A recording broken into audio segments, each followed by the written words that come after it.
So in our previous video, we learned how to play the major scale, how to identify the major scale. We understood the whole step and half step movement, of which I told you guys that in this video we are going to be learning how to play the major scale in 3 different styles or 3 different ways. That's what we're going to be diving into in this video. Now, if you have not subscribed to this channel, this is my new YouTube channel where I'm going to be teaching you guys from scratch how to play the bass guitar. Even if you learned the bass the wrong way, this is the right channel to be. So hit the subscribe button, turn on your notification bell, and let's get into the video. So let's get into how you can actually play the major scale in 3 different styles and how it's going to help you play very well. Now, with everything I just explained, now you will discover that in our previous video we talked about how you can actually play your major scale in one string, like,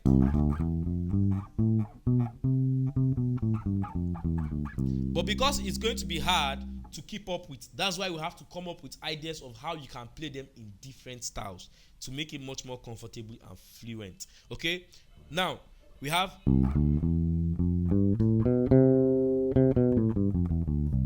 this is what I just did here. I started from here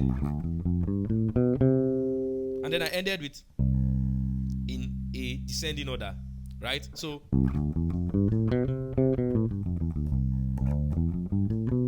this is the basic shape that you all know, but I'm going to show you guys something really quick with what I'm doing here. So I have the basic one you guys know, do, re, mi, fa, sol, la, ti, do, ti, la, sol, fa, mi, re, do. Now, if you have not learned how it came about with this shape on the major scale, go and check out the previous videos. The link to that video is going to be in the description box. So we have do.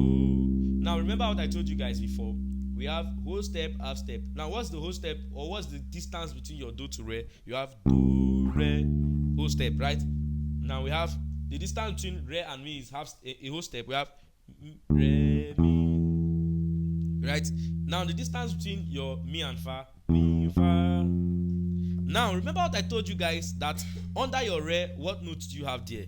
Under your re you have so, right? And you have do, re, mi, fa. The next note on the major scale is so. So remember again, we talked about the one note per fret technique in our previous video. So this arranges it. So if I do do, re, mi, fa, under my re is so. The whole step, the distance between my so and la is a whole step. Be also taking note of the kind of fingers I'm using, okay? So la. Now, the distance between la and ti is another whole step. And then the distance between ti and do. So if you put everything together, you have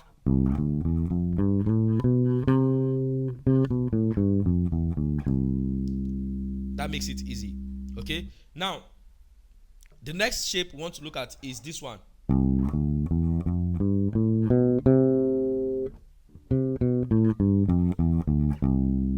Very simple. Now we have, looking like the first one we did, whole step. Then you do something like a shift.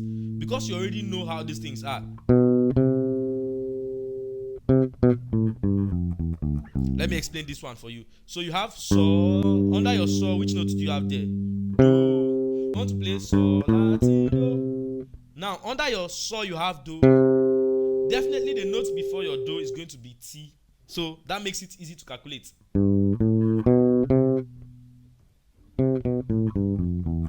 Be taking note of both the finger patterns I'm using. Okay, so you have.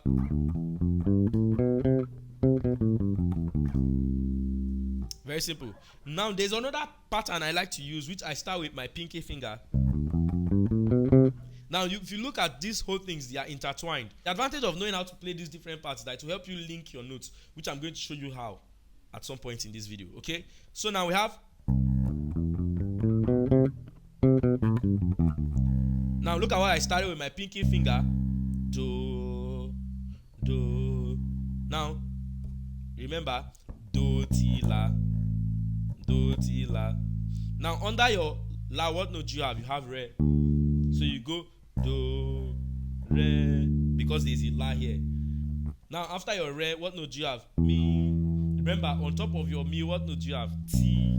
You get? So do, re, mi. After your mi, a half step. Fa. Then you know that this is your re. Under your re, what note do you have there? You have so. So you go fa sol, a whole step, then again. Because of what we played in the previous style of playing the major scale, you should not waste time in understanding what we just did here. So the only changes here is where we started our root note from, which is do, and like that. So talking about how you can actually relate these things to connecting them. Look at, let me do something real quick. So I have,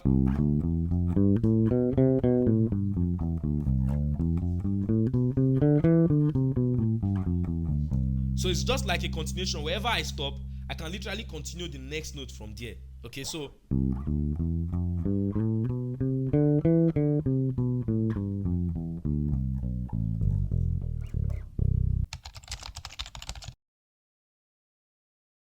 this is going to help you to be able to link your notes around your fret. It's very simple to do.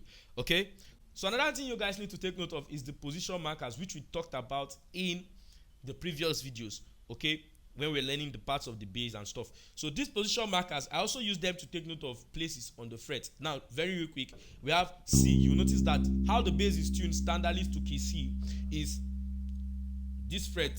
Your third fret on your A string is always your key C, except if the bass is tuned a half step downward or a whole step forward, or it's not tuned standardly. But standardly, the bass is tuned to key C. So I'm not going to emphasize much on this. You can check out the previous videos on this channel about how to start playing the bass from the scratch. Okay, so you have that.